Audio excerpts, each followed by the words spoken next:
Okay, I've had some questions from the Lulzbot Forum. Some folks were asking about the rack shelving that I use for pretty much my little print farm downstairs. So as you can see, what I'm doing is rather than using the full 4-rack shelf, vertically, I'm basically just using half and half. And because the enclosures are, fairly long, they would hang off the sides of the stock wood that comes with this thing. So these enclosures, like the measuring tape I just measured, so essentially they're 48 by 24, I believe. And this piece of plywood is 48 and by 30. And what I've done is I've just cut out these little notches here so that it'll fit in these recesses. And basically, I'm trying to remember how thick this is. This is about, this is ½ inch. So that's phase one. So we have the rack shelving, we have the plywood, ½ inch thick. And then I'm using two types of enclosures. These are the printed solid CR10 style next generation enclosures. And in these setups, I got an octo print on the outside. I got a camera sitting in here. Inside of here, I added an LED light. I was using some of the LEDs that you could mount inside here, but they just weren't bright enough. And this device here, this is from Wham Bam. This is called the Cloud. So this is our fire suppression.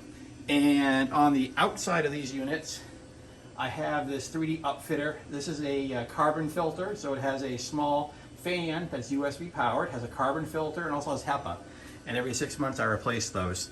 So I'm doing what I can to, contain the nanoparticles and such that comes out of these. Now, so that's one style, and of course these CR10 Next Gen Enclosures from printed solid, you can get them in black, or as you can see here, I got several that are white. In hindsight, the black looks cool, but the white, obviously, for lighting is much easier. The other style that I've been doing, I have these pressure tubes here, and I have a little gauge here that shows that they're good. This is called BlazeCut. So essentially, if something terrible happened inside the printer, a fire started, if the tube was breached, it would get about 480 psi of suppressant right on top of it. So, and also, just like all the others, has the carbon air filter. Besides all of that and getting the printer in here, I also have on top, I use the Polymaker PolyBoxes. I like these a lot. They come with their own big bags of desiccant, and they're okay, but Slice Engineering makes a desiccant that is very powerful and very good, and I use those as well, and those go right inside the hole in the spool here.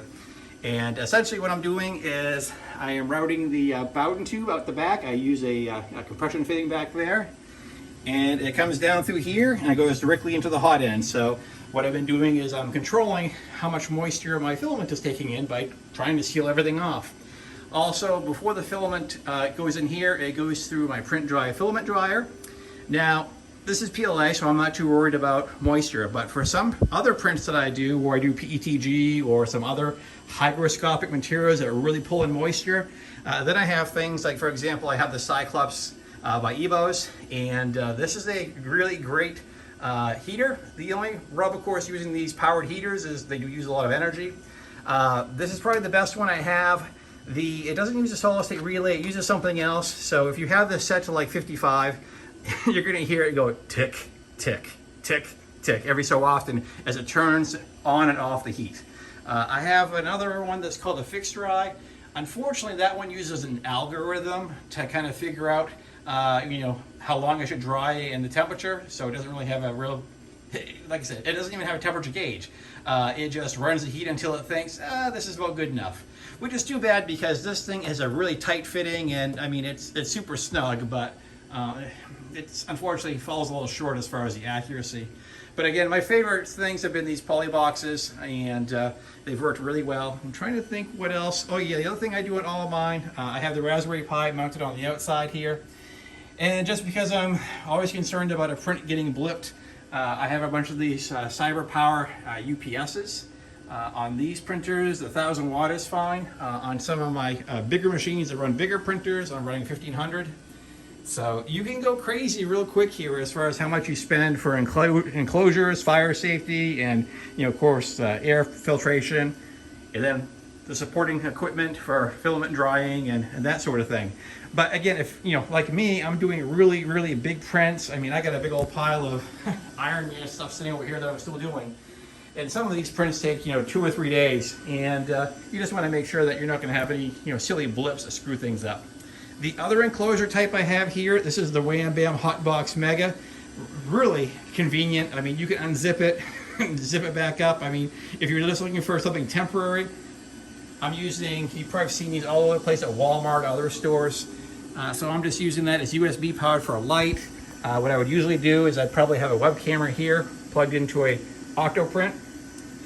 This is fire retardant material, and there's also a fitting in the top here. So this, I have my air filtration system, and up top you got some Velcro panels, so you can kind of seal this up as much as you want with your filament running.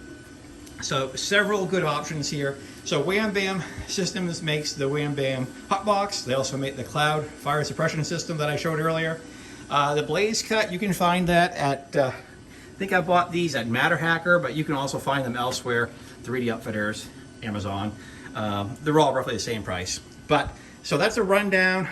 I'm trying to remember how many of these I have now. I think I have 9 of these enclosures, and I have 3 of the Hotbox Megas, just depending on what I'm printing and what needs enclosures. So if you have questions, please let me know. I'll be happy to answer them as best I can.